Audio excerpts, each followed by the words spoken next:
We are on Daf Yud Aleph Amud Aleph, page 11a, and basically we've learned the mission over here.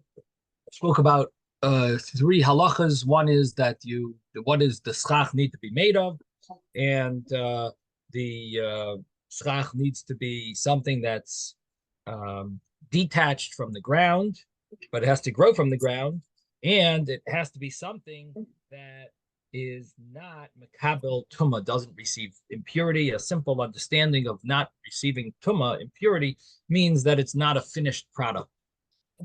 So a piece of wood would seemingly be not makabel tuma, but if it's um, if it's worked on, built into something, then it would be makabel tuma. If it's made into a vessel.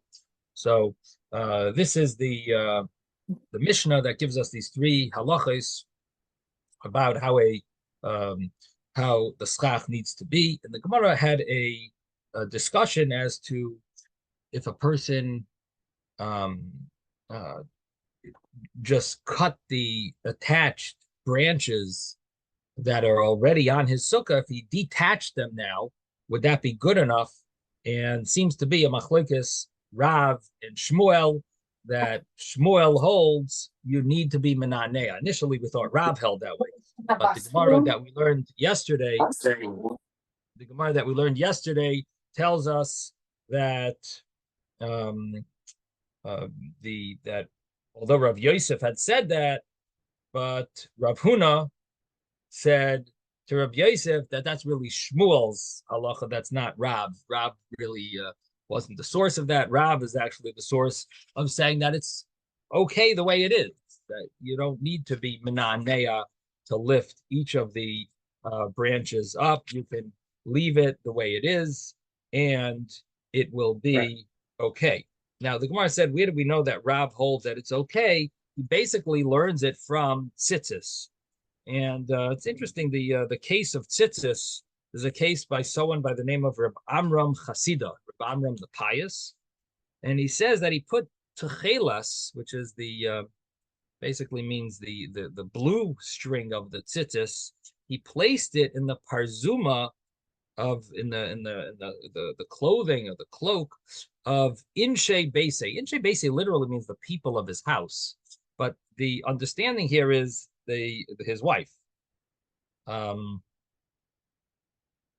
and he placed this on his wife's garment. And of course, the big discussion here is tzitzis considered a mitzvah that's hazman grama or not zman grama?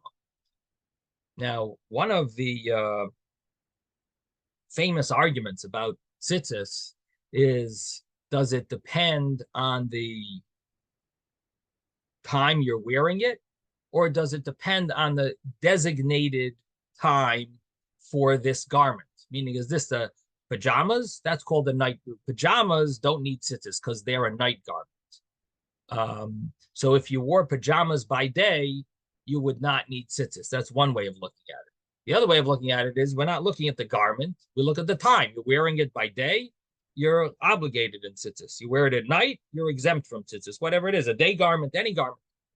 So if it goes by time, that's obviously, if in other words, if the mitzvah of tzitzis is dependent on time, on what time of the day you're wearing it, then that would be called a mitzvah aseh, a positive commandment, shehazman grama, that is dependent on time. If the mitzvah is dependent on the garment, is this a night garment or a day garment? So you may think that, well, then it means that even at night I'm obligated in tzitzis, right? So that would mean that it's a mitzvah that's, you might say, is not dependent on time. However, it seems that the commentaries understand that even if you hold that it's dependent on the garment, but since it depends on a night garment versus a day garment, that, in other words, that only a day garment is obligated, a night garment is exempt, so that causes the mitzvah to be called a mitzvah that's dependent on time. In other words, this argument between the Rambam and I believe the Rosh and Taisvis, that both of them seem to hold that it depends on the garment. it's a designated night garment or a day garment, that argument is not arguing if it's called a mitzvah saseh shehazman grama. Is this called a mitzvah that's dependent on time? Now, why are we talking about a mitzvah that's dependent on time?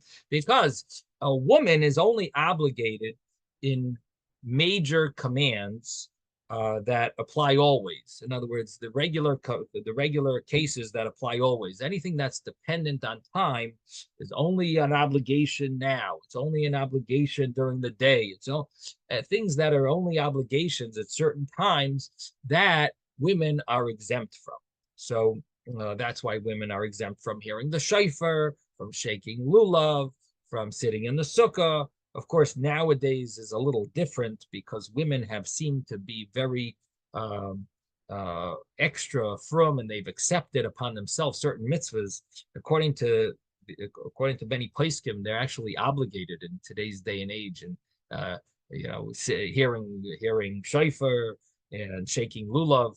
According to many poskim, they've accepted it on themselves as a mitzvah. But at least initially, the women were not obligated in these mitzvahs, and they're dependent on time.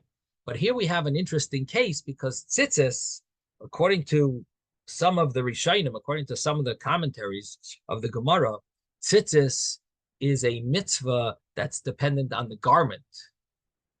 Is this a designated night garment, like pajamas, or is it a nightgown, or is it a day garment that is like a suit or a shirt and pants? I think skirt, anything that would be designated used during the day, that would be considered a day garment, would be obligated in tzitzis if it has four corners. So if it's a four-cornered garment, in the olden days, a lot of their garments were four-cornered. That's how they used to wear a cloak around them. They would, just wrap around themselves this garment. So that would be a situation where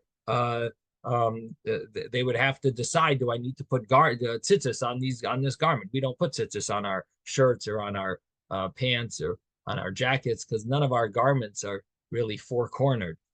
There are some chumras. Some people have a chumrah to round off one of the corners of their kapata, their frock, their long coat, because seemingly, you might say if there's a big slit in the back, so you could say that's two corners in the back and two corners in the front. Definitely interesting. It seems like a chumrah to round off the corner, but you do find some people have it rounded off their corners of their kapata, because otherwise their garment would need tzitzis. Now nowadays, what we do is to fulfill the mitzvah of tzitzis, we make a special garment for tzitzis. Now there are people who wear tzitzis at night and they sleep with tzitzis, and the reason for that is because they're following this view that if it's a day garment, you are obligated to wear to put tzitzis on at night, which means that night would be, so to speak, a time for tzitzis. On the other hand, you don't call it a mitzvah saseh shehazman grama, even according to those opinions. So even though we wear, like I wear tzitzis at night, I have I wear my tzitzis when I sleep. So even so, it's still called a mitzvah saseh shehazman grama. It's still called a mitzvah that's dependent on time. Surprisingly so, and the reason is because even if you're supposed to wear tzitzis at night, but it's dependent on the fact that it's a day garment, which means that really night is not really a time to wear tzitzis, but because I'm wearing a day garment, I have to wear tzitzis.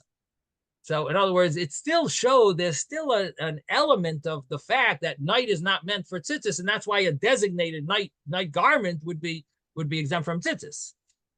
So in any event, our Gemara seems to present the other view, which is that tzitzis is obligation at night, which is a view that doesn't seem to be accepted in halacha. As Taisus over here goes through a whole bunch of proofs proving that we hold that tzitzis is dependent on time, and it's not a Laila Lavzman tzitzis. Night is not a time for tzitzis. This is what Tosfos proves that's the halacha. But the Gemara brings Rav Amram, who put tzitzis on the garment of his wife, and the understanding that the understanding is that he held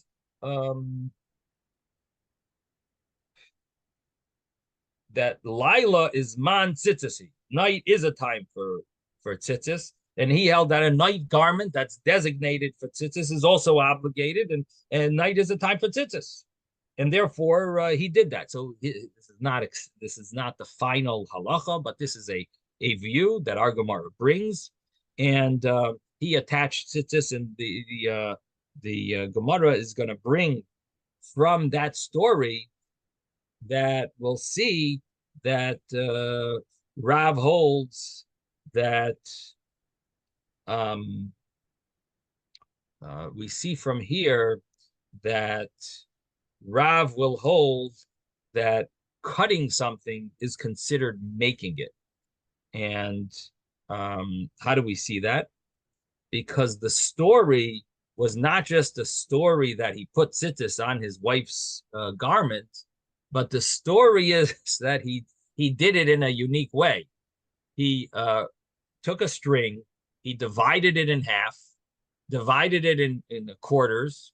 So he folded it once and then a second time. He didn't cut it yet. And then he sticks it through the loop in his in his garment. So now he's got 4 strings on one side, 4 strings on the other side, but they're all attached. It's really one string because he never cut it. And then he somehow made the knots. And again, as we spoke yesterday, it seems a little surprising how he's going to able to wrap it around and make coils when they're not, when they're sort of they're all attached. So how you do that? It's a little beyond my understanding how he made the coils. Somehow takes one of the string. I guess one of them was a little longer. Anyway, however he did it, then he made another knot and then ultimately made all the 5 knots, and then he just realized after. Now I don't know why did he do it this way. He didn't realize. I mean, that sounds a little surprising. He didn't realize they weren't cut. He was just trying to see if he could do it, maybe. But in any event, he wanted to cut them at least afterwards and see if that's kosher. And the conclusion that Rav Chia, they went in front of Rav Chia about Ashi. He said, this is what Rav said. Mefaskon v'hein ksherim, you cut it, it's kosher. So you see, cutting it is considered making it. At the bottom, Tosfos over here has a little problem. He says, how is this different than the on a previous page, on page 9? We had cases where a person made a garment and there's strings hanging out from the garment. And it gave 3 examples. One was where there's like fringes. Another one was there's a hem, so there's extra strings. And it basically gave 3 examples of how you have thorn-like pieces, which is one of them was where you sort of made a knot in order to so there were thorns hanging out because you made a knot so that the garment wouldn't separate. Anyway, bottom line is these strings that were hanging out from the garment, the Gemara previously said that that doesn't work. That you can't go and tie knots for tzitzis now from your hem. That there's a hem sticking out or there's fringes sticking out from your garment. Okay, just tie them to make knots and make a coil and you'll have tzitzis. No, you have to attach new tzitzis. So Tosfos is bothered. He says our Gemara says that all you got to do is give a snip these this garment is the string is folded. So snip the fold. Cut it, sever it, and you'll be fine. And the Gemara before said that even if you want to make the knots, it's not good. No, I'm going to actually make a knot. I have fringes hanging out of my garment. there's extra strings that are hanging out. I'm gonna make it actual. I'm gonna actually make knots. That's not good. So Taisus explains that the reason is because you need to attach it l'shem mitzvah. That was a different problem. That the attachment has to be for a mitzvah. Here we're dealing with what if this is considered making it or not, because you're cutting it, and can you consider it being made now? Can this be considered being made? But it was attached already for the mitzvah. You attached it for the mitzvah. But the problem was, is it considered that that it's made on its own, or did you make it? So cutting it will be considered that you made it. There, the problem was you didn't attach it for the mitzvah. And because you didn't attach it for the mitzvah, instead, it was never attached for a mitzvah. You need to attach it l'shem mitzvah for tzitzis. So it just Rabbi, part of the garment. Yes, David. does the tzitzis have to be handmade, or can it be made by a machine? So that was sort of that was somewhat of the discussion in that on page 9, where we were talking a little about that, about the mitzvah of tzitzis, how it, how what part of it, the spinning of the thread of the, that was a big discussion over there, how it was how the spinning of the thread is done, and if it needs to be l'shem mitzvah. But what we did see there was that the attaching it has to be l'shem mitzvah. You have to attach it l'shem mitzvah, and here our Gemara is really just talking about if you cut it, is that called making it? So again, our Gemara is dealing really with sukkah, but we're comparing it to tzitzis because we have a similar idea by tzitzis and by sukkah. Why is it similar? Because sukkah, you have the same thing, that you made your sukkah and you put on schach, that are branches that are attached to the ground. And now what you want to do is just sever the branches without doing anything. And this is a machlekes, it's an argument. Shmuel holds you really need to, after you sever it, you really need to make your sukkah. And how do you make your sukkah? Because otherwise it's considered made. You really need to lift up each piece.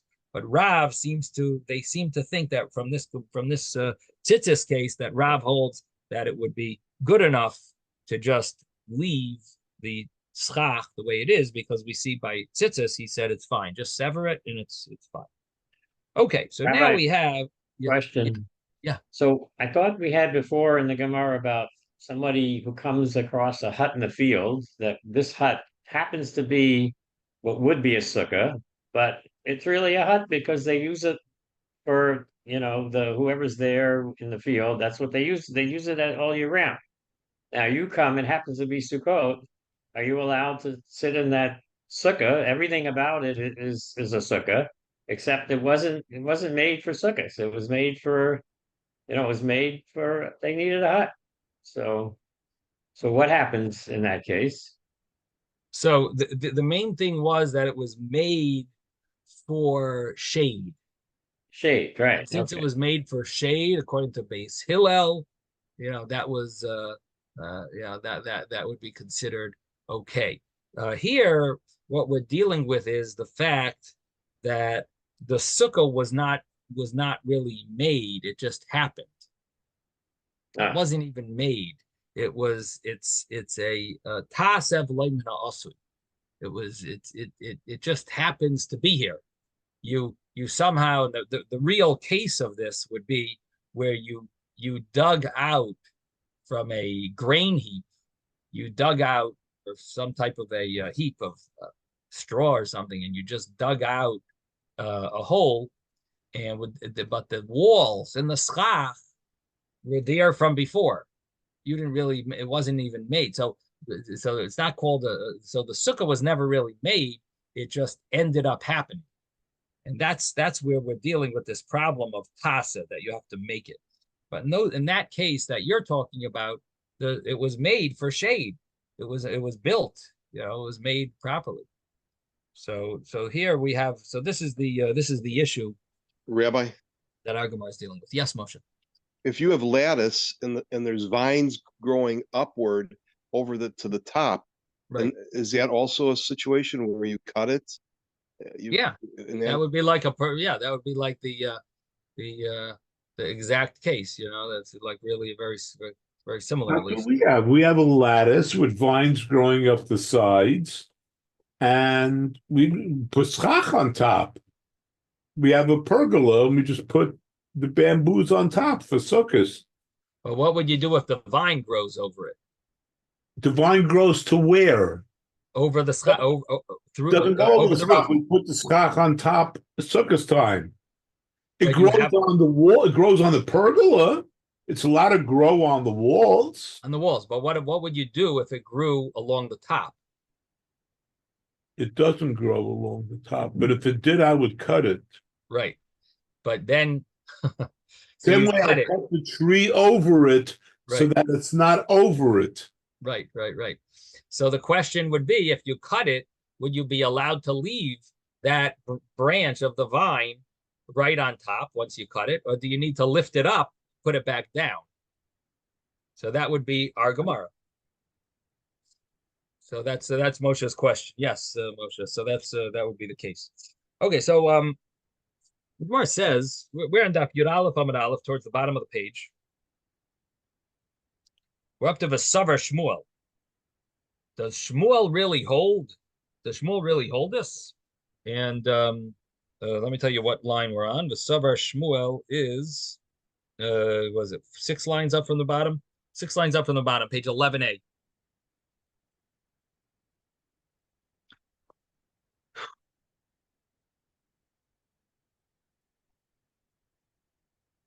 V'savar Shmuel, does Shmuel really hold?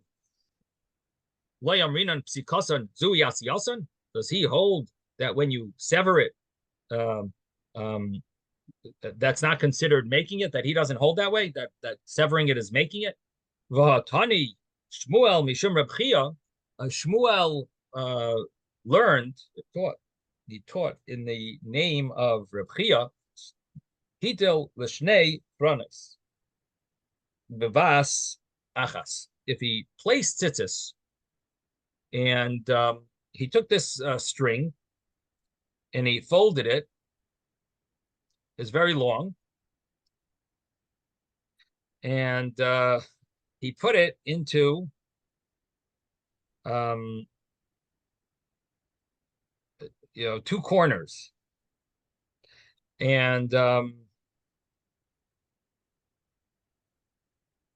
kach pasak roshei chutin shalohen, and what he did afterwards was he severed the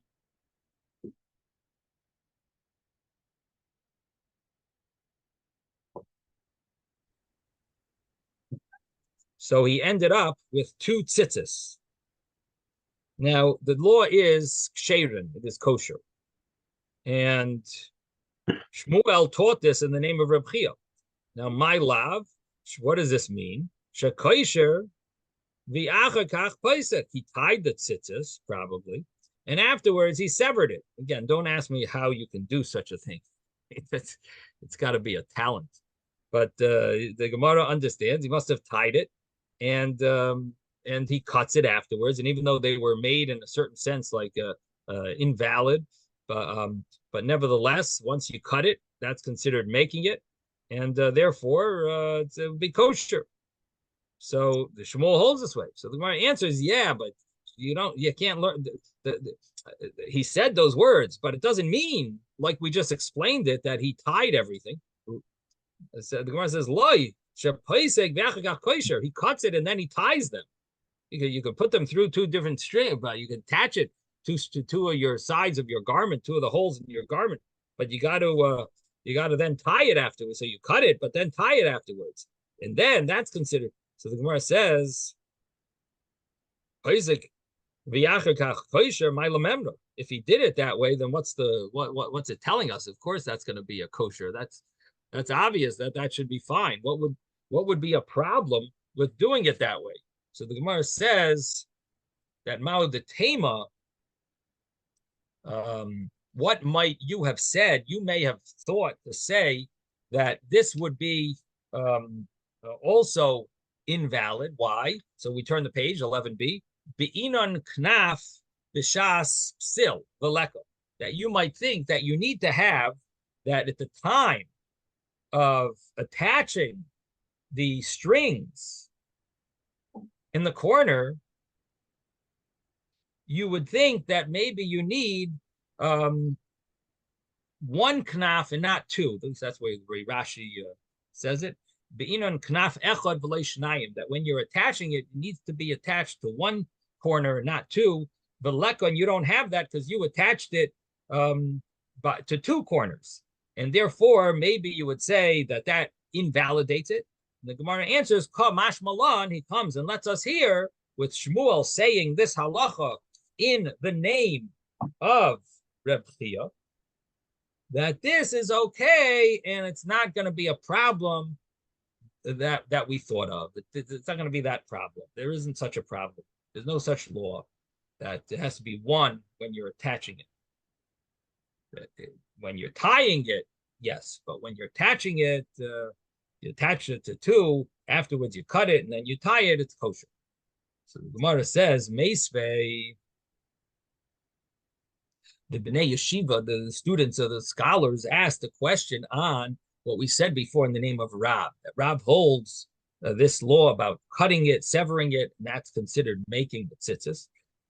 They asked the question from a brisa to law, and if he attached the tzitzis, v'loi pasak roshei chutin shalohen, and he attached it, and he didn't sever the ends of the string.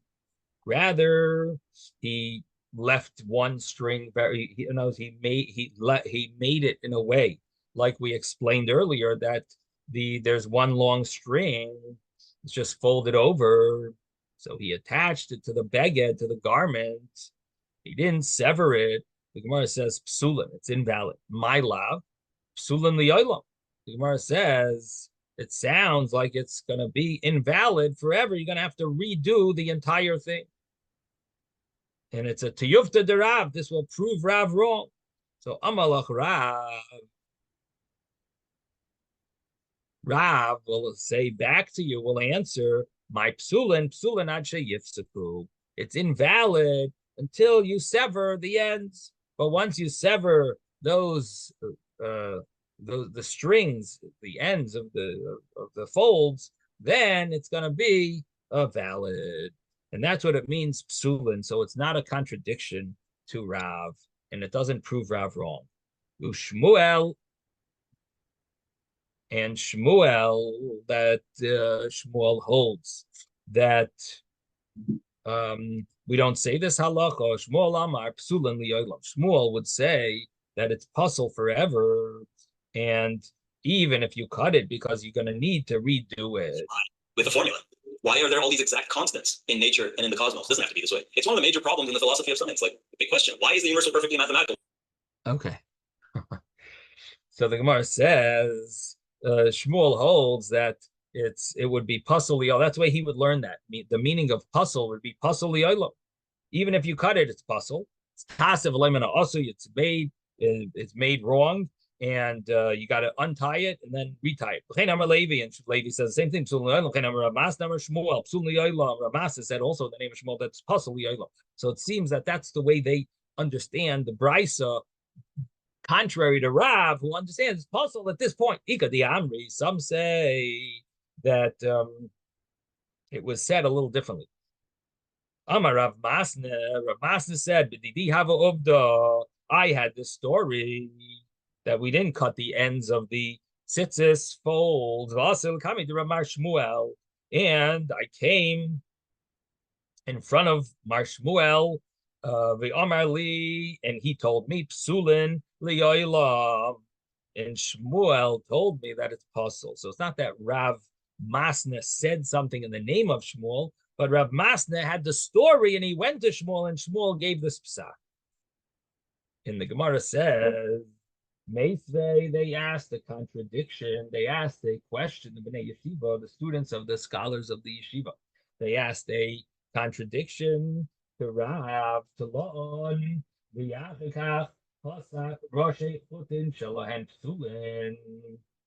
if you attached them, and afterwards you did sever the ends. It is possible. It is invalid. V'oid, furthermore, Tanya, we taught in a brisa, Gabe Sukkah, regarding Sukkah Tasev Asui, if it would, that it has to be made and not something that is made already. Mikan Amru, from here we learn, they said, the rabbi said, if you picked up onto the sukkah, the geffen, the vine branch, Vesadalas in the gourd branch, Vesakisos in the ivy branch that are attached to the ground, the Sikech al Gabon, and you put stach on top of these. So the law is psula. It is invalid. The Gemara says, "Hey, chidami, what's the case? If you want to say, if you want to say that it's talking about that he didn't cut them, he didn't detach them, my area mishum tasev asui. Why would it mention that the reason is that it's invalid is because it is not, it's not allowed to be done automatically. It has to be done through you. You have to actually make it, and this is, it turns out to have been made already. Why did it say that reason?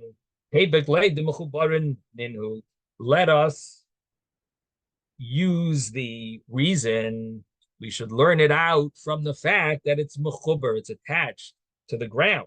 In other words, what is the case talking about? If the case is talking about that you put these vine branches on top of your sukkah as schach, if you put it there without cutting it, and you didn't cut it afterwards, then it's called mechuber. That's the reason why it's invalid. If you cut it afterwards, then the reason would seemingly be that if you cut it, it's still invalid. It would be, as it said, tasev lemanasi.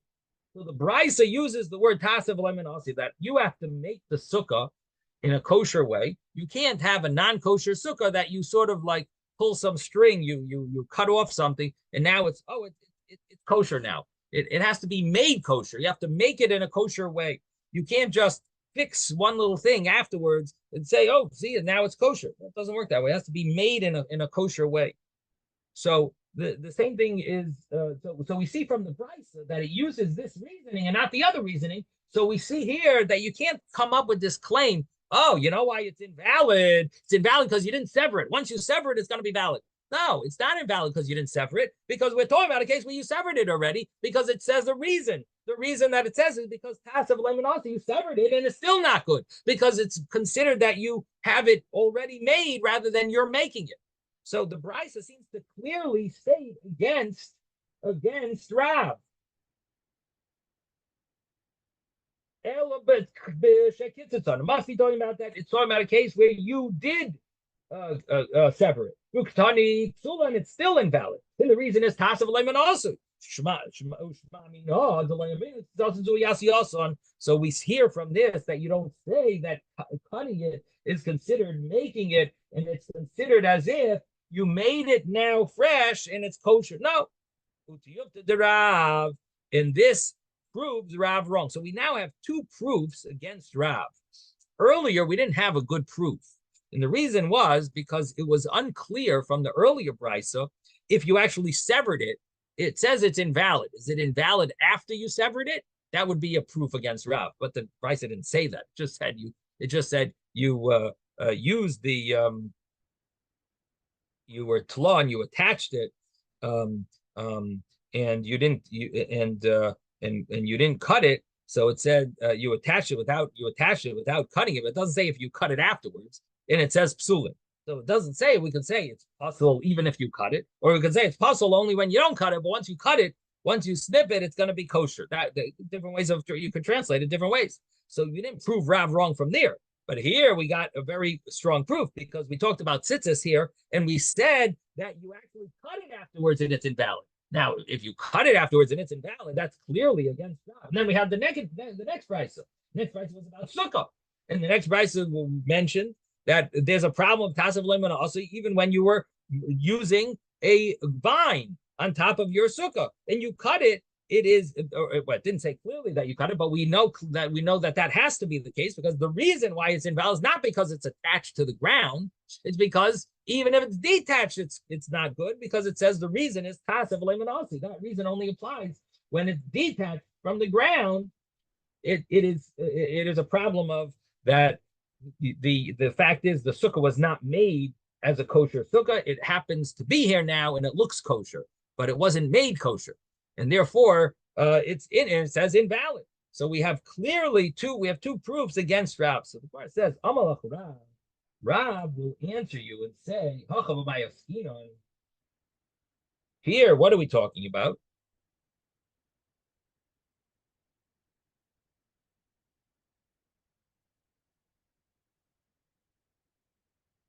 You could say that it's the shalfinu shalufi. That what you did was you did sever it, as we have to say, and the thing is that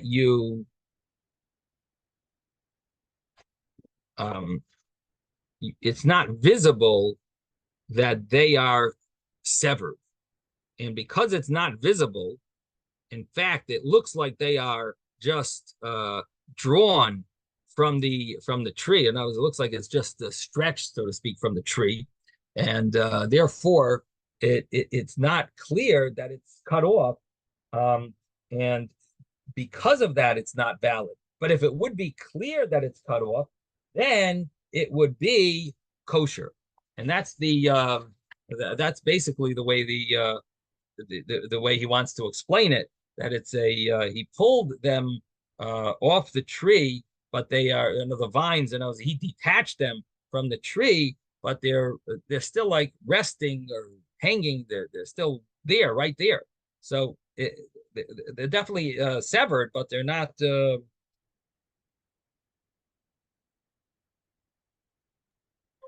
Visibly severed. They're not visibly severed. Thank you. Yeah. What it seems that he did was he twisted them when you twist it so much, you can't really see if it's attached or not, because it's so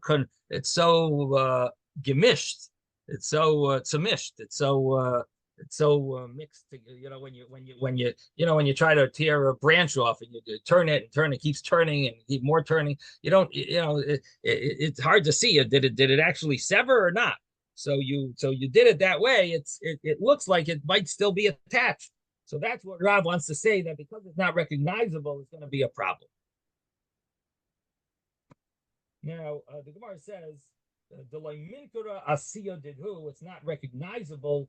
It's severance. It's Rabbi, Microphone. Rabbi, you're moving the microphone and we can't hear you. I'm sorry. Yeah, let me move my Gemara closer. Let me say that again. That the act of cutting, of making it, which is basically his severing of it, is not recognizable, and therefore it is invalid. So the Gemara says, we're not going to let you off so easy. The first brisa, it said mikol makayim. Nevertheless, the first brisa says tala'on v'yachar kach pasak. You attach the tzitzis to the garment, and then afterwards you severed it. And so it seems pretty clear that we're talking about a case where it's a clear cut.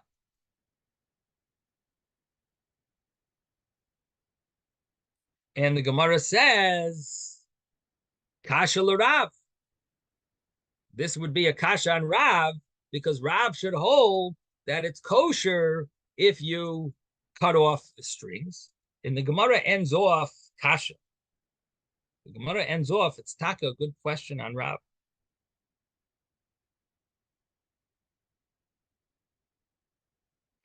And we'll soon see why the Gemara says kasha. It's you would think that the Gemara would say tiyufta. We've proven him wrong, but we'll soon see. So the Gemara now says that Lema ketanoi, let us say that this is a machlokes. This argument, Rav and Shmuel, is really an argument of Tanoim. Now, where do we find this discussion? So later on, there's a Mishnah that talks about Hadassim, the myrtle that has some type of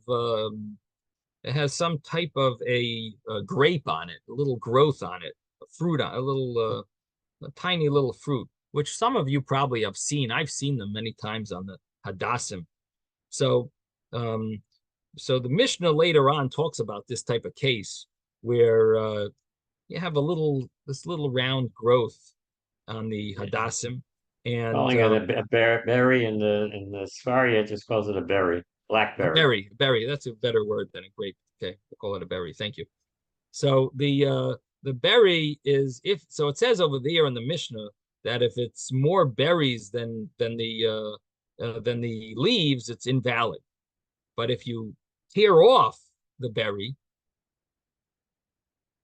so it would be kosher. But it's usher to do that on Yontiv because what you're doing is it looks like you're fixing a vessel. So you can't correct it on Yontiv. You would have to do it before Yontiv. Avar velikton, what happens if you transgress? And now we have that's the part of the Mishnah that doesn't say. Now, what is the Mishnah? What does the Gemara bring? The Gemara brings the next part. It says, Avar velikton, what happens if you transgressed and you did cut them on Yontiv? So you sinned. So the first opinion is puzzle. It is invalid. Divrei Reb Shimon Bar Tzadok. That's the words of Reb Shimon Bar Tzadok. L'chacham machshirin, and the rabbis say it is kosher. What's the argument? Savrua. So they thought, meaning the scholars of the yeshiva thought to say, the Kulei Alma, everyone agrees, both Rabbi Shimon Bar Tzadok and the rabbis, that lulav tzarech eged.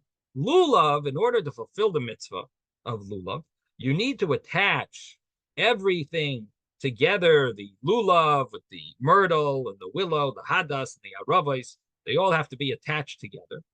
And therefore, they all have to be made. You have to sort of make it as a bound group of these three species. V'alfinon lulav misukkah, and we learn lulav from sukkah, the chsiv gabe sukkah, as it said, we learn lulav from the laws of sukkah. And sukkah it says tasev lemina asui, that you have to make it. It can't just fall into place. You have to actually make it, and you can't make it invalid and let it fall and let it be considered valid like after the fact. So the lulav needs to be made properly. And you got to tie the three species together when they're in a kosher state. And if that's so, this could be the argument of Reb Shimon Bar Tzadok and the rabbis. My lav, my lav is an interesting wording, way the Gemara says. Is it not? Can't you say that made that bahakamithligi?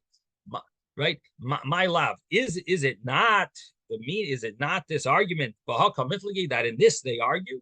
Demand demakshir savar, the one that holds it's kosher. Who are the ones that hold us kosher? The rabbis. The chacham and machshirin, it said.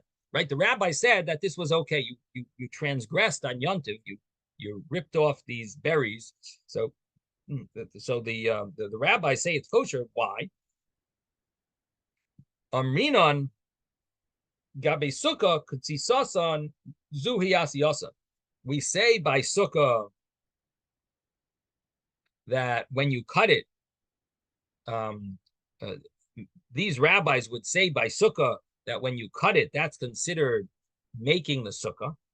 And therefore, even though the sukkah was really invalid, but when you severed the attached,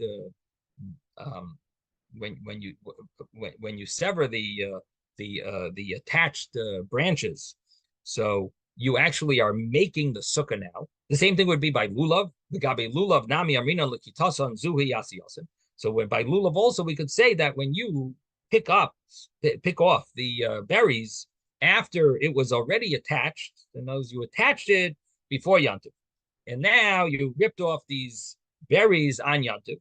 So we're not going to say tasev loymana asui now, and instead we would say that it's kosher. Why? Because you severed the berries, you cut off the berries on Yantiv, and you made this egg, and you made you attached the three species together, and therefore it's considered okay. So if it's okay by lulav, we'll assume maybe he holds the same law by sukkah, and what that would mean is that maybe Rav's opinion might have a source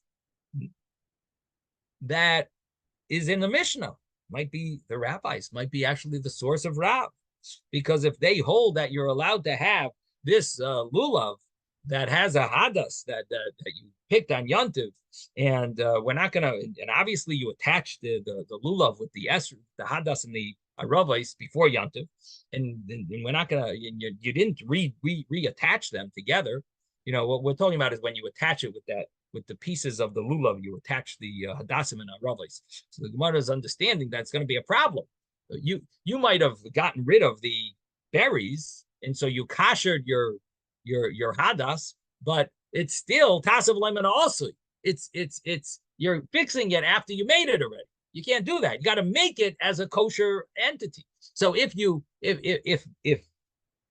severing it is considered making it, that would be the reason why it's a kosher. So if the rabbis hold it's kosher by lulav, they would hold maybe the same thing by sukkah. And therefore, Rav's statement that when you sever the attached branches, that you don't have to lift up each branch afterwards, it's good, it's kosher now. And the reason is probably the same reason. So it would make sense to say that Rav holds like the rabbis, and this is really an earlier argument. Uman de Pasil, what about the rabbi that holds it's invalid by the case of lulav? That's with Shimon Bar Yotzada. This was Savar, he holds he doesn't say by sukkah that cutting it, severing it is considered like baking it, and he would hold that you would need to lift up each branch, like Shmuel said. And begabe lulav nami and by lulav he also doesn't hold of this thing. And the problem that you're going to have if you transgress on Yontiv and tear off those berries. So on the one hand, it sounds like you kashered your hadas, but on the other hand, it doesn't work. Why? Because tasav lemon also. Because now you got to remake your lulav, and maybe that's the understanding. So the Gemara wants to say maybe we have a original source for these two opinions in the Tanoim. The Gemara says, "Loi, no, doesn't make sense." And I must tell you that the Gemara really is not looking to say that. And the reason why is because it would be strange for Rav and Shmuel to present it as if, oh, this is my opinion, and that's my opinion. And in truth, it's not their opinion. They're just following one rabbi. They're following a rabbi from the Tanoim.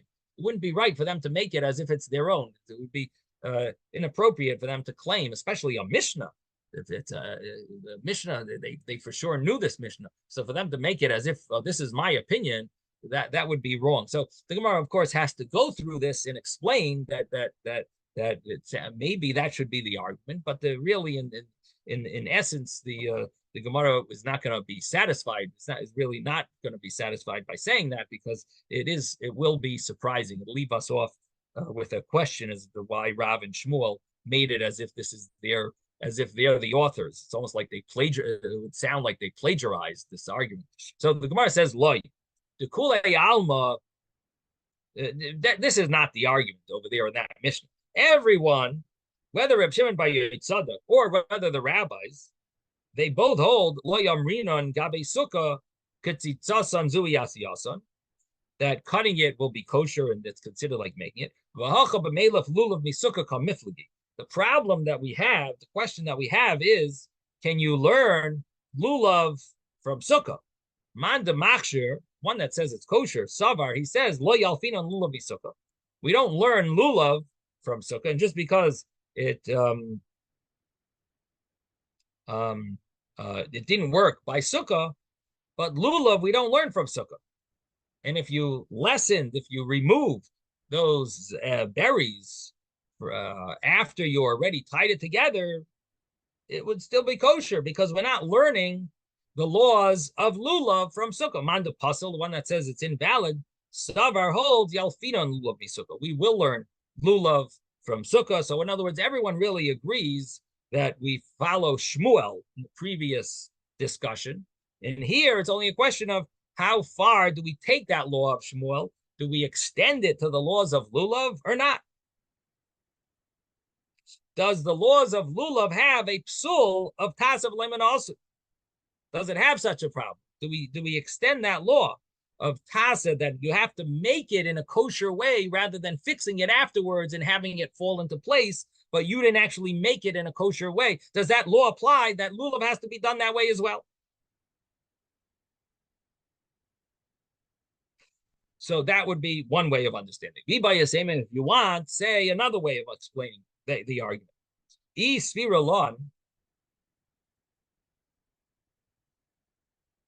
If we hold the lulav tzarech eged, that lulav needs to be tied together, everyone agrees, the alfinon lulav misukah, that we're going to learn the same law that applies to sukkah, that is going to apply, we're going to apply it and extend it to lulav. And everyone would agree that a lulav in this scenario will not be valid. But here, this is what the rabbis in the Mishnah are arguing about. Mar Sav, our master, Rabbi Shimon Bar Yochai, that says it's invalid, he holds Tzarech Eged. You do need to tie the lulav with the hadassim and arabis. He holds it needs to be tied together. And therefore, if it needs to be tied together, you will fall into this problem of tasev leminasi. Bar Savar, but the rabbis hold that who says it has to be tied together? Aim tzarech eged, it doesn't need to be tied together. And therefore, there's no problem because no one ever said that it needed to be tied together. And if it doesn't need to be tied together, there's no such thing as making it because there's nothing to make. You got to just hold it. You got to hold the kosher hadas, hold the kosher lulav, hold the kosher arabis. So if you have to hold it, so you're holding a kosher thing. They have to be made. There's no such law. There's no concept of making a lulav, building your lulav. It doesn't need to be tied. If it has to be tied, fine. Maybe then you could say there's a law. If it has to be tied, you got to build it. You got to form your lulav properly. You got to make sure you got to make it properly. But attach it properly. Rabbi? Yes. Is this the machloket between the way the Sephardim and the Ashkenazim do it? I don't. Because the Sephardim, when they tie, when they tie everything to the lulav. Right. I think the Ashkenazim put the sleeve that has the stuff in it, which. Right. So my understanding, and I didn't look it up in Shulchan Aruch yet, so hopefully on Sunday maybe we'll look in the Shulchan Aruch. My understanding is that everyone agrees we all tie it together. The only question is the lulav, what would you call them? Those lulav pieces that people stick their hadassim and aravis in. Is that considered a hefsek, separation between your lulavim, between the lulav and the hadassim and aravis? Because you're sticking it into an entity, a vessel made out of lulav, true, but it's not a kosher lulav. It's made out of pieces from an old lulav that you. Is there a term for that piece that you stick it into, or does anyone know what that term? Isaac, do you know what that term? What that's called? The receptacle that holds the hadassim and the aravis. Maybe someone knows what it's called. I don't know. We don't use it in Bavitch. we Holder. tie I it. don't know why I think Holder. of necklace or something. Okay, well, I'll Yeah. just call it a holder. The Hadassim and Aravis holder. That holder, when you're sticking the Hadassim and Aravis in it, it ends up that you actually have a separation between a large part of your Hadassim and Aravis and the lulav. And I think that's why Sfardim and Chabad, they don't like to use it, because they want it to be tied, all three of them, that there's no separation. And obviously, Ashkenazim that use it, they hold that's not considered a hefsek. So that's my understanding. Now I'll have to look in Shulchan Aruch and just see if I'm correct. I mean, couldn't they say that the Ashkenazic is that the fact that it's made out of lulav material anyway? In other words, it's made out of. It's not made out of. I understand, right? I believe that's their plastic. reason. Yeah, right. Because it's lulav material, but but it's not considered a hefsek, and it seems like the Sfardim and Chabad are more machmir that it's maybe could be considered a hefsek. My question was whether or not what the groups are doing is coming from here, from this particular. Well, it is this discussion of definitely the whole. In other words, we might all agree that you need to tie it. You're supposed to tie it together, and it comes from this Gemara, this discussion, right? Does it need eget or not? Right? Does it need to be tied together or not? That is correct? It is from this debate. Does a lulav need to be tied together? That is correct. Yeah. Now, what are we up to here? Mar Sover ain't Sarach Eget. So the Gemara says this might be the machlokes of Reb Shimon Bar Yotzadok or the rabbis. Does the lulav need to be tied together or not? And then the Gemara says, Uvepelugta dahani tanoi.